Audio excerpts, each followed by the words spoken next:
30절. 이튿날 모세가 백성에게 이르되 너희가 큰 죄를 범하였도다.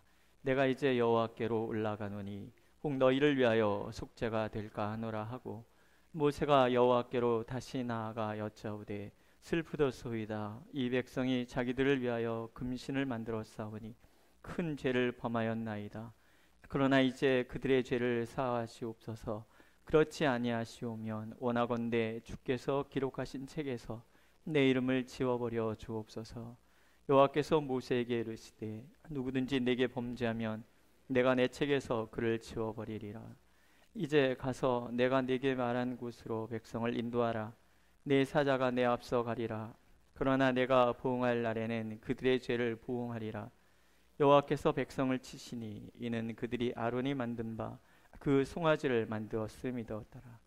여호와께서 모세에게 이르시되 너는 네가 애굽 땅에서 인도하여 낸 백성과 함께 여기를 떠나서 내가 아브라함과 이삭과 야곱에게 맹세하여 네 자손에게 주기로 한 그 땅으로 올라가라.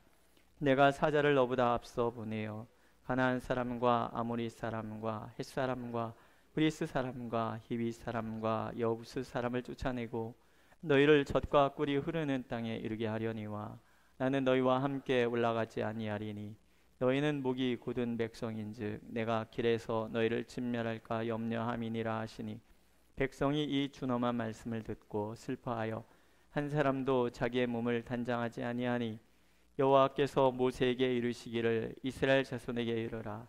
너희는 목이 곧은 백성인즉 내가 한순간이라도 너희 가운데 이르면 너희를 진멸하리니 너희는 장신구를 떼어내라. 그리하면 내가 너희에게 어떻게 할 것인지 정하겠노라 하셨음이라. 이스라엘 자손이 호렙산에서부터 그들의 장신구를 떼어내니라. 아멘. 제가 중3 때 시골에서 서울로 전학을 왔어요. 시골에서는 뭐 이렇게 성가대를 한다든가, 위에는 성가대라 그럽니까? 아니면 찬양대라 그럽니까? 찬양대라 합니까? 예. 찬양대를 뭐 이렇게 하고 그럴 기회가 없었어요. 뭐 몇 명 되지도 않고. 근데 서울로 전학을 와서 한 목소리로 읽겠습니다. 30절. 이튿날 모세가 백성에게 이르되 너희가 큰 죄를 범하였도다. 내가 이제 여호와께로 올라가노니 혹 너희를 위하여 속죄가 될까 하노라 하고, 모세가 여호와께로 다시 나아가 여짜오되 슬프도소이다. 이 백성이 자기들을 위하여 금신을 만들어 싸우니 큰 죄를 범하였나이다. 그러나 이제 그들의 죄를 사하시옵소서.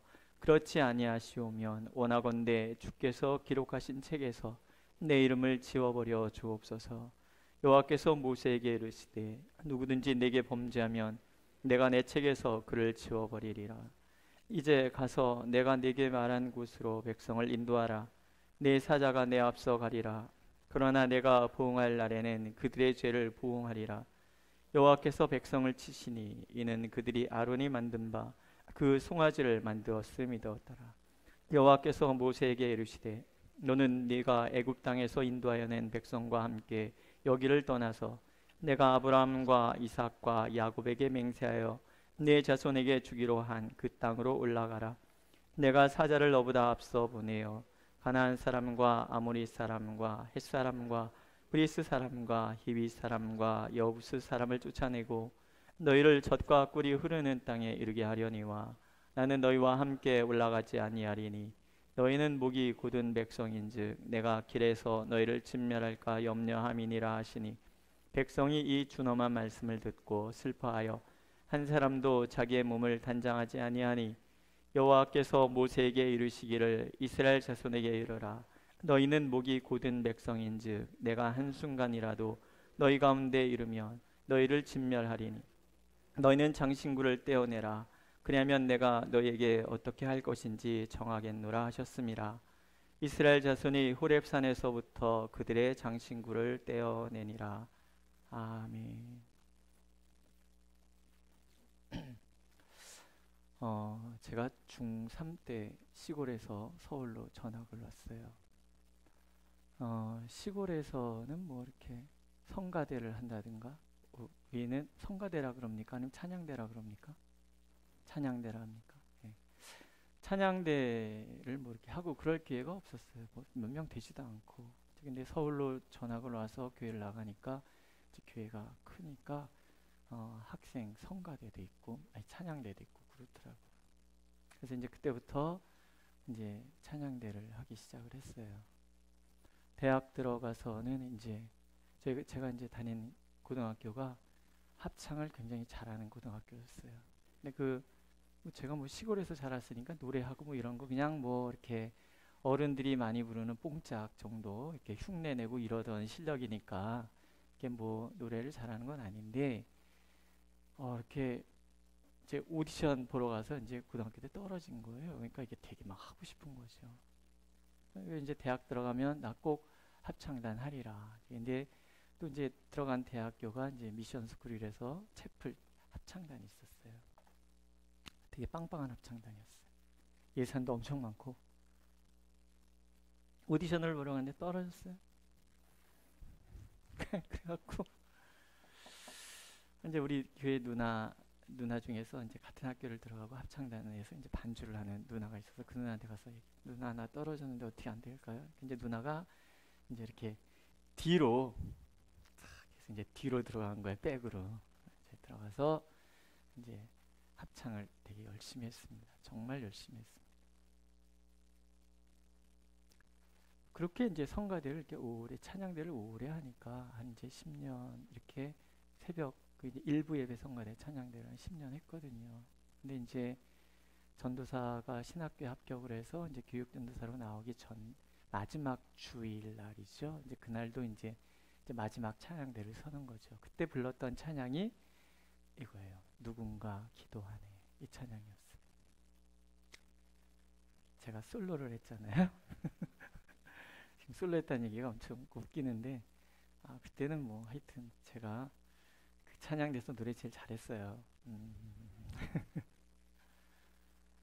근데 이제 이 찬양을 연습을 하면 일주일 전에 연습을 하거든요. 미리 연습을 하고 저한테 이 부분을 누군가 널 위하여 그 부분이랑 내가 홀로 외로워서 마음이 무너질 그 부분이 이제 제가 하는 부분이었었어요. 그 일주일 동안 이제 노래를 못하니까 연습을 많이 해야죠. 하면 한 100번 이상 부르고 나는 해야지. 그래야지 안 떨리거든요. 그래서 이제 열심히 연습을 하고 주일날 갔어요. 근데 지휘자가 안 왔어요. 지휘자가 안 온 거예요. 근데 보니까 토요일날 지휘자 이제 그 아내는 이제 솔리스트예요. 예, 이제 남편은 지휘하고. 그런데 이제 얼마 전에 아기가 태어났어요. 아기가 태어났는데 토요일날 이제 목사님이 얘기해 주신데 이 아내가 남편을 찾으러 온 거예요. 울면서 목사님 우리 남편 좀 찾아주세요. 남편이 통장에 돈 다 꺼내가지고 사라진 거야. 왜 그랬냐면 그 주간에 아이가 죽은 거예요. 이 아빠가 딸 태어났다고 너무 좋아했거든요. 확 무너진 것 같아. 그래서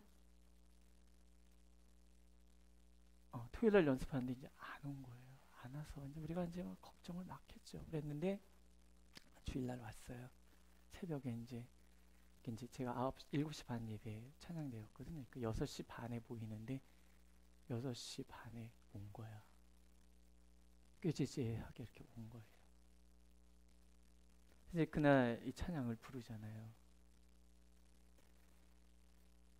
그 지휘자의 마음이 이제 막 다 마음에 오는 거죠.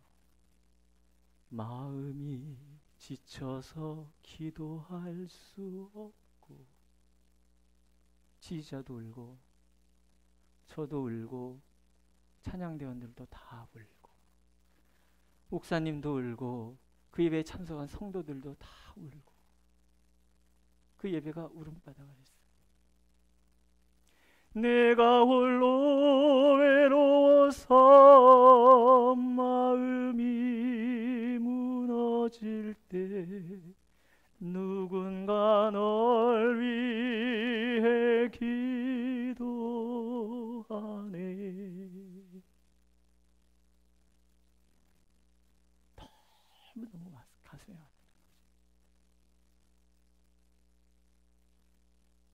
그날 하나님께서 부어주신 은혜는 적어도 그 지휘자를 위한 은혜였던 것 같아요.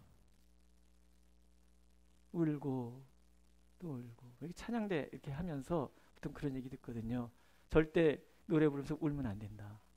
우는 것을 이 노래로 표현을 해라 그러거든요. 이 사람이 어디 이렇게 마음이 그렇게 되나요? 예, 같이 울고.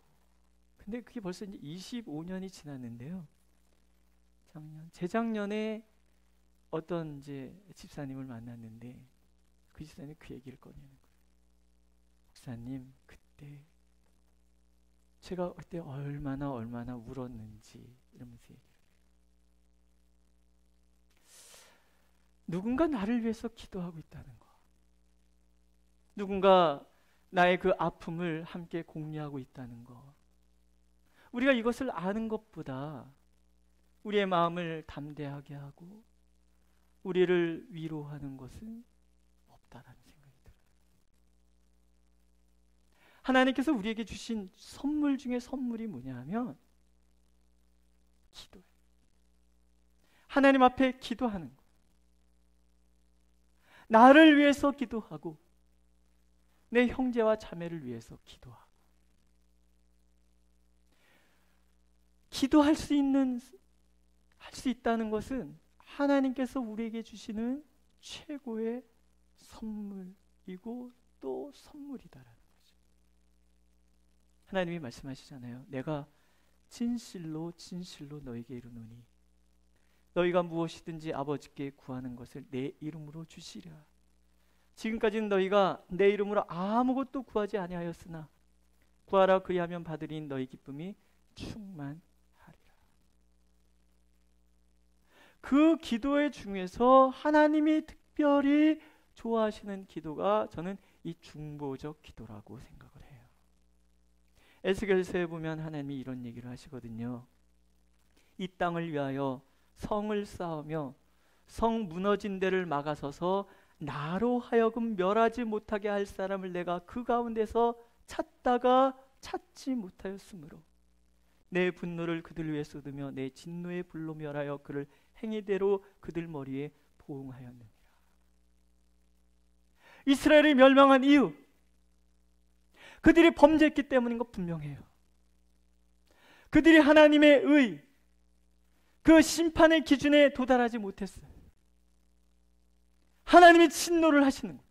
이제 진노의 불을 쏟아 부으려고 해요. 그런데 그 와중에 하나님이 사람을 찾고 있는 거예요. 누군가 이 무너진 데를 가로막아서서 하나님 앞에 기도하는 사람 한 명만 있다면 내가 사랑하는 이 백성 내가 진멸하지 않을 수 있는데 한 명만 있다면 하는데 못 찾으신 거예요.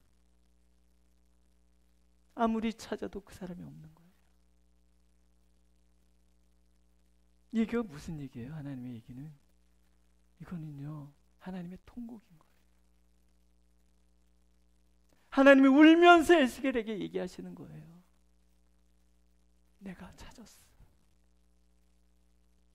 이 민족의 아픔을 가슴에 끌어안고 이 무너진 성벽을 가슴에 끌어안고 나를 향하여 막아서서 하나님 나를 보시고 봐주세요.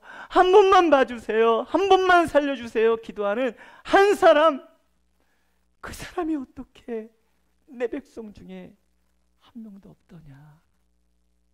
그 탄식인 거예요. 하나님께서 찾으시는 사람, 하나님께서 기뻐하시는 사람, 자기 자신을 위한 기도도 기도지만 누군가 이웃을 위해서, 무엇보다도 하나님의 몸된 교회를 위해서, 하나님의 나라를 위해서 눈물로 기도할 그 한 사람을 하나님은 찾으시고 그 기도를 귀히 여기신다. 오늘 모세의 기도의 자세, 또 기도의 내용은요, 하나님께서 기뻐하시는 중보적 기도를 하는 사람이 누구인가 하는 이야기를 우리에게 가르쳐 줍니다. 모세의 기도 내용을 우리가 한번 이렇게 좀 볼 필요가 있죠. 먼저 그는 이렇게 얘기를 합니다. 내가 이제 여호와께로 올라가노니 혹 너희를 위하여 속죄가 될까 하노라. 혹 너희를 위하여 속죄가 될까 하노라. 모세가 호렙산 꼭대기에 올라가서 하나님 앞에 율법을 받고 있는 그 와중에 이스라엘 백성들이 밑에서 금송아지를 만들었어요. 난리를 쳤어요. 하나님이 네 백성이 타락했다. 내려가 봐라. 내려서 보니 가간도 아니에요. 하나님 주신 율법이 무슨 가치가 있는 거예요? 모세가 한성질 하는 사람이잖아요. 돌판을 집어 던지는 거예요. 이게 너에게 무슨 소용이 있느냐 그 얘기잖아요. 그리고 금송아지를 불에 태워서 가루를 만들어서 다 먹이는 거예요. 그리고 누가 하나님 편에 있느냐? 그때 레이지파 사람들이 나오죠. 죽여라. 그 자리에서 수많은 사람이 죽는 거예요. 백성들이 큰 충격을 받은 거죠. 이제 이게 어떡하냐는 얘기죠. 하나님의 진노를 샀으니 어떡하냐는 얘기예요. 그때 이제 모세가 다시 하나님께로 올라가는 거예요. 그 장면인 거예요. 내가 이제 혹 하나님의 용서를 해주실까 기대하여 내가 올라가는 거예요. 중보적 기도자로서 이제 모세가 올라가는 거예요. 나는 이 백성과 고락을 함께한다. 그러니까 중보적 기도의 첫 번째 자색은 아픔을 함께 끌어안는다라는 거예요. 혹시 우리 권사님들이 기도 많이 하시니까 그 치유의 은사가 계신 분들이 아마 있을 거예요. 기도를 많이 하다 보면 하나님 이런저런 은사들을 주시니까. 근데 치유 은사를 받으면 이렇게 그 아픈 분들의 그 아픔을 내가 같이 느낀단 말이죠. 어깨를 아프다 그러면 그분을 위해서 기도하는 사람은요 반드시 어깨가 같이 아파요. 하나님 느끼게 하시는 거거든요. 이렇게 아픔들이 이렇게 느껴진단 말이에요. 이렇게 기도를 이렇게 하면 뭐 어디가 아프다 그러면 거기가 막 아프고 막 이런단 말이에요.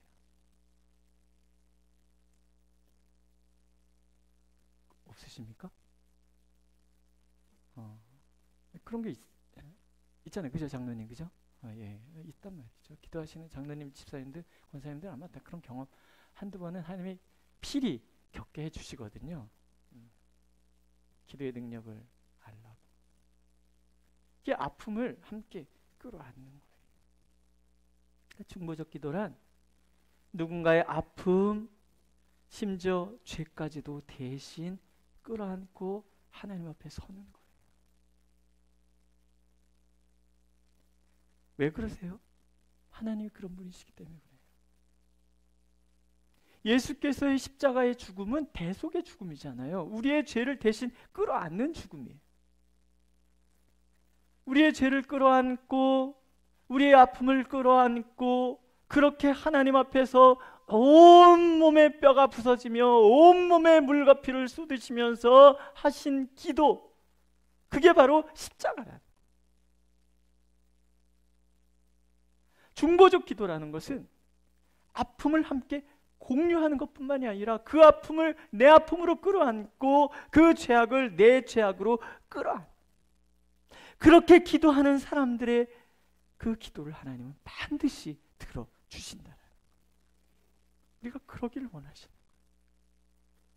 하도 이기적인 시대에 살다가 보니까 나밖에 모르는 그런 시대를 살다 보니까 누군가를 위하여 나를 내려놓고 누군가의 아픔에 참여하는 것이 귀찮은 것처럼 느껴지지만 그러나 오늘도 하나님께서 찾으시는 사람은 누군가의 아픔, 심지어 이 민족의 교회의 아픔을 끌어안고 이 민족을 끌어안고 기도하는 기도를 하나님은 찾으신다. 두 번째는요, 기도를 중보 기도를 할 때 막연한 기도보다는 구체적인 기도를 하나님 하라시는 거예요. 슬프도소이다. 이 백성이 자기들을 위하여 금신을 만들었사오니 큰 죄를 범하였나이다. 회개라는 것은요, 죄를 인정하는 데서부터 출발을 해요. 인정한다는 것은 죄를 구체적으로 고백한다는 거예요. 내가 누군가를 위해서 기도할 때도 그 사람의 죄를 구체적으로 하나님 앞에 얘기하는 거예요. 하나님, 이들이 범죄해서 금신을 만들었으니 너무나 큰 죄를 범하였습니다. 대신 기도를 하는 거죠. 성령께서는 말할 수 없는 탄식으로 기도하신다고 그래요. 우리가 기도할 바를 알지 못할 때 마음이 눌려서 슬퍼서 그 너무나 힘든, 내가 감당할 수 없는 그런 고통의 자리에 있을 때도 우리 기도 문이 막히지만, 사실은 우리가요, 범죄하면요, 기도가 또 막혀요. 기도가 안 돼요, 잘못했을 때는. 그래서 성령께서 말할 수 없는 탄식으로 기도하신다는 얘기는, 내가 너무 힘들어서 기도하지 못할 때 그것을 위해서 기도하는 것도 있지만, 때로는 우리가 범죄해서 하나님 앞에 온전히 나갈 수 없을 때 그것을 위해서도 기도를 하신다는 거예요. 그러니까 우리가 기도할 때 누군가가 하나님의 뜻도 몰라. 바보야, 바보. 멍충이. 내 지 잘났다고만 생각하고 살아요. 하나님은 아니라는데, 그러면 그걸 끌어안고 기도하는 거예요. 금신을 만들었습니다. 어쩌면 좋습니까? 그 기도를 하나님께서는 원하신다. 그러니까 우리가 어떤 문제를 위해서 기도할 때, 누군가를 위해서 기도할 때 그 사람의 문제를 구체적으로 기도해요. 그러니까 저는 그래서 기도의 제목, 이제 기도 카드를, 전에는 이제 목회할 때 기도 카드를 이렇게 만들어 가지고 이렇게 적어서 봄에 가을에 한 번씩 이렇게 내라 그래요. 그러니까 이제 그 송구영신 예배 때 그 기도 제목을 적어서 내는 거, 이제 그걸 다 타이핑해서 날짜 적고 타이핑하고, 그 다음에 또 이제 신방 가서 받은 기도 제목도 다 타이핑하고, 또 이렇게 타이핑해서 이제 이걸 계속 쭉 저장하는 거죠. 그럼 이제 그분을 이제 만나면 오래전부터 했던 기도들을 이제 다 볼 수 있으니까, 그럼 여러 가지 유익이 있더라고요. 이 사람이 어떻게 기도가 성장해 가고 있는지도 볼 수가 있고, 또 제가 그분을 위해서 굉장히 구체적으로 기도할 수 있으니까, 그럼 이거 적어놓은 거 파일 만들어서 이제 펴놓고서는 넘기면서 이제 기도를 이렇게, 보통 이제 기도를 다 하려면 한 1시간 반에서 2시간 정도가 걸려요. 이제 그걸 이렇게 매일 그렇게 기도를 하는 거죠. 펴놓고 외워서도 기도하고. 그럼 이제 이렇게 만나가지고 얘기하기가 참 좋죠.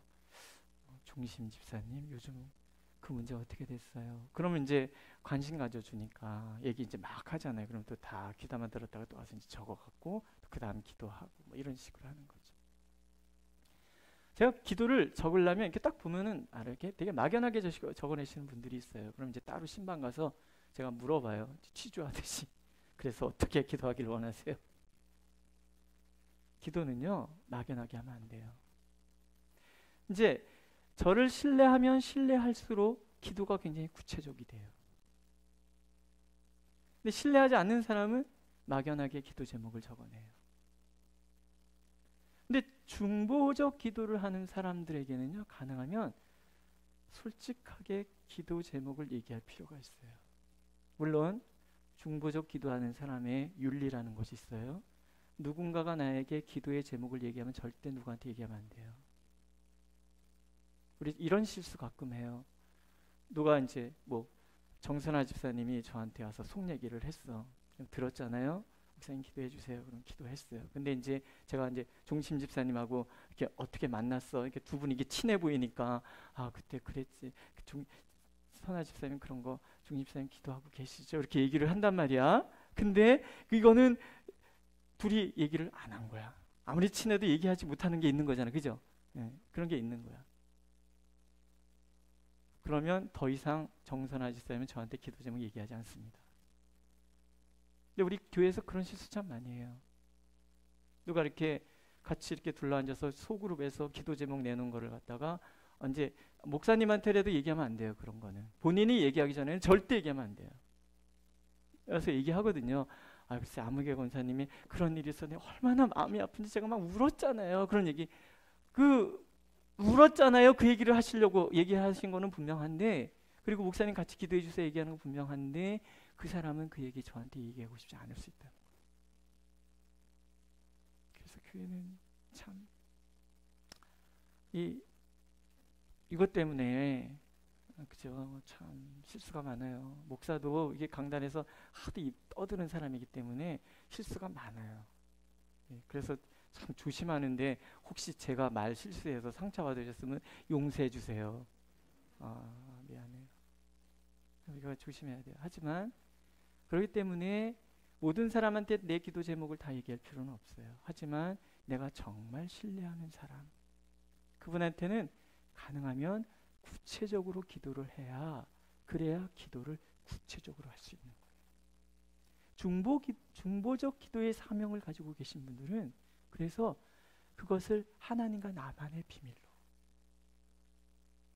저 권사님한테 얘기하면 절대 말 안 해. 뭐 이런. 어떤 분이 어저께 그 유튜브 누가 보라 그래서 봤는데, 어떤 이제 유명한 강사가 얘기를 하는데, 자기가 개신교 신자인데 목사님한테는 절대 자기가 너무 속상했는데 그 우울증이 찾아와서 그래서 이제 그걸 얘기하려고 그러는데 못 하겠더라는 거예요. 왜냐하면은 같이 주무시는 분이 계셔서. 그러다가 어떤 신부님들 모임에 가서 이제 이렇게 강의를 하다 보니까 신부님들한테 얘기를 하고 싶더라는 거예요. 왜냐하면 그분들은 같이 주무시는 분이 없잖아요.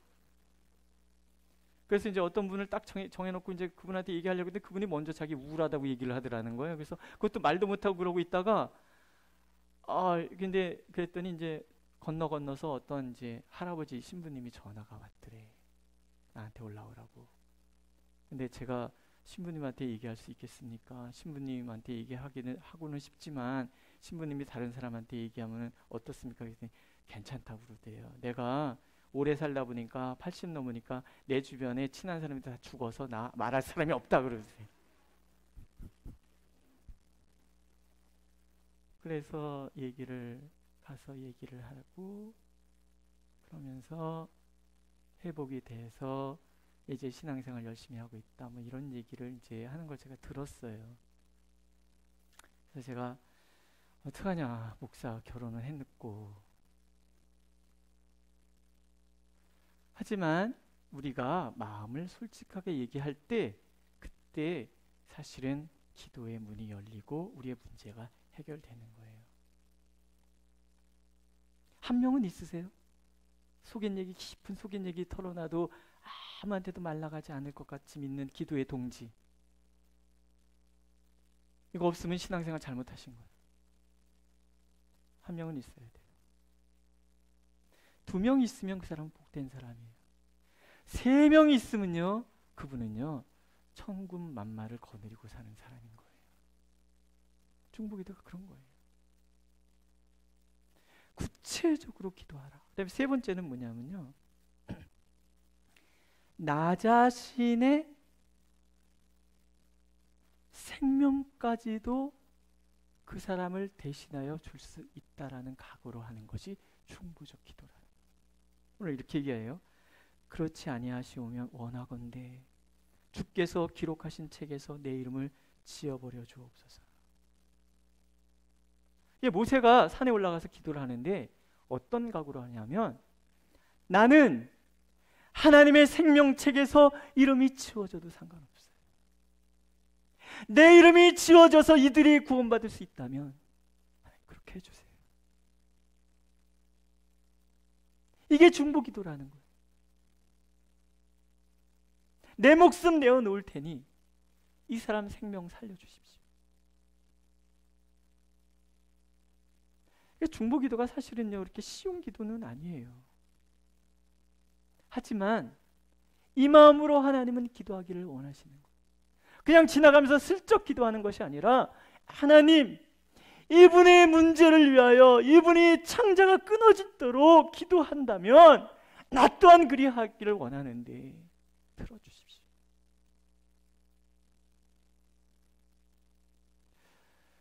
이런 절박한 기도가 우리에게 많이 부족한 게 아닐까. 요즘 시대에 많이 부족한 게 아닐까. 그런 생각을 제가 가끔 합니다. 예수님이 그러시잖아요. 사람이 친구를 위하여 자기 목숨을 버리면 이에서 더 큰 사랑이 없나니 너희가 나의 명하는 대로 행하면 곧 나의 친구라. 이 논리가 그런 거 아니에요? 너희는 나의 친구야. 그래서 나는 너희를 위하여 목숨을 버린다. 하나님은, 예수님은 우리를 위해서 당신의 목숨을 버리시는 거예요. 나를 살리기 위해서. 그러니까 중보적 기도라는 것은 그런 거예요. 우리가 교회를 위해서 기도한다. 그러면 그 기도는 나의 생명을 거는 기도가 되는 거예요. 그러니까 절약하는 거예요. 그러니까 금식하는 거예요. 박창환 목사님께서 목회하실 때 제가 들었습니다. 연초만 되면 21일 금식 기도를 하셨다고. 아유, 제가 그 얘기 듣고 혼자 한숨을 쉬었습니다. 참, 나는 진짜 그분 발끝도 못 찾아가겠구나. 저는 3일 금식하는 것도 죽을 것 같거든요. 지난번에 2016년도에 제가 매월 3일 금식을 한 번씩 했거든요. 7번을 하는데 죽을 뻔했어요. 진짜 죽을 뻔했어요. 배고파서 죽을 뻔했고 힘들어서 죽을 뻔했고. 근데 21일을 금식 기도한다. 그러니까 여러분들이 복받은 분들이었던 거죠. 우리 목사님은 우리를 위해서 목숨을 거신 분. 그 사랑을 받으셨으니 누가 온들 마음에 드셨겠나 싶어요. 기억하세요. 박창하 목사님은 한 분밖에 없어요.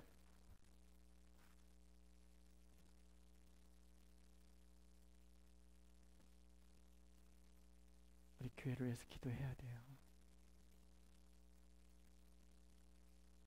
정말 이런 21일 금식은 안 하더라도 우리 정말 간절히 기도해야 되는 거예요. 현수 막 확 누가 끊어놓고 나니까 갑자기 정신이 번쩍 드시죠? 그러신 것 같아요. 제가 보기에. 이거 지금 이렇게 만만한 거 아닌데 우리가 지금 너무 이렇게 우리 저기 목사님이 이렇게 잘생긴 목사님이 뭔가 이렇게 기도도 잘하고 막 이러는 것 같아 보니까 갑자기 마음이 막 안심이 되죠. 막 은혜를 막 받으니까 마음이 안심되죠. 그죠? 처음에 이렇게 제가 떠갔을 때 진짜 이 분위기였었어요. 이 분위기. 오늘 좀 많이 나오셨네요. 기도도 막.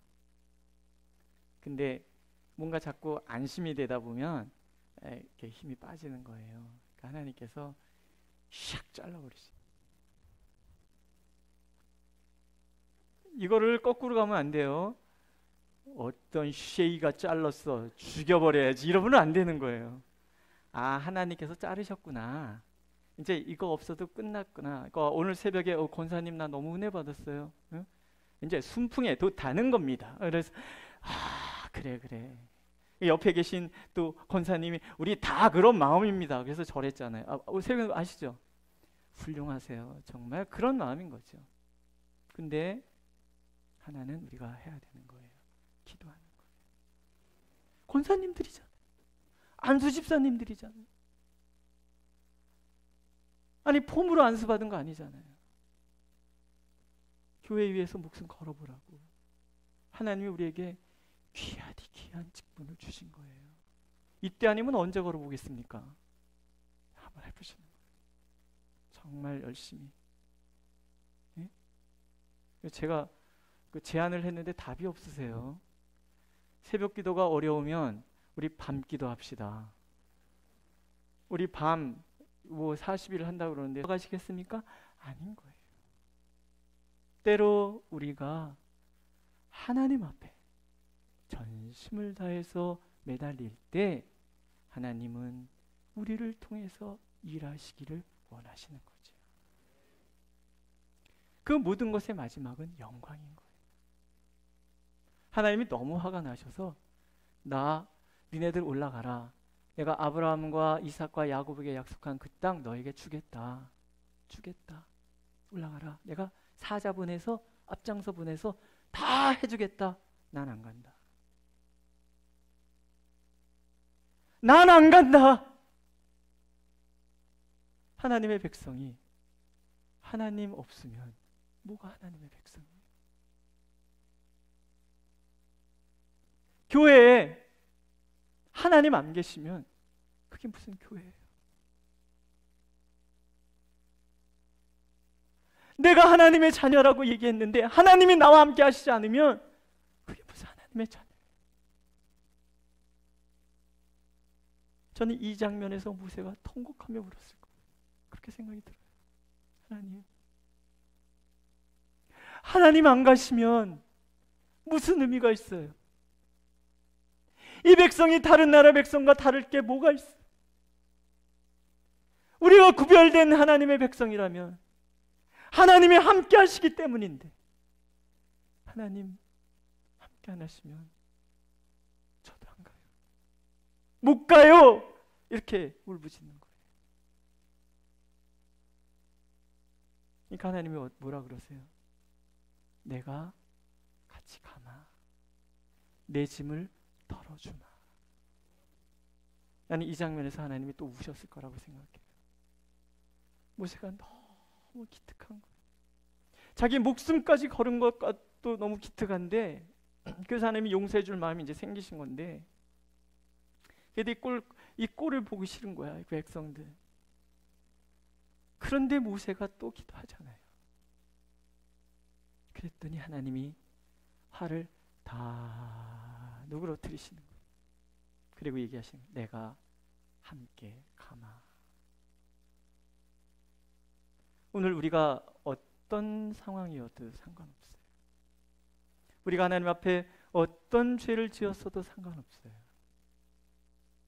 그러나 우리가 전심으로 하나님과 동행하기를 원한다면 하나님 없이는 단 한순간도 살아갈 수 없다는 것을 우리가 그렇게 고백한다면 하나님은 우리와 동행하시는 거예요. 믿으십니까? 오늘도 하나님은 누군가의 아픔을 위하여 기도하는 사람을 찾고 계세요. 교회의 무너진 데를 막아서서 눈물로 기도하는 사람을 하나님은 찾고 계세요. 제가 가끔 말씀드리죠. 좋은 게 다 좋은 게 아니고 나쁜 게 다 나쁜 게 아닌 거라.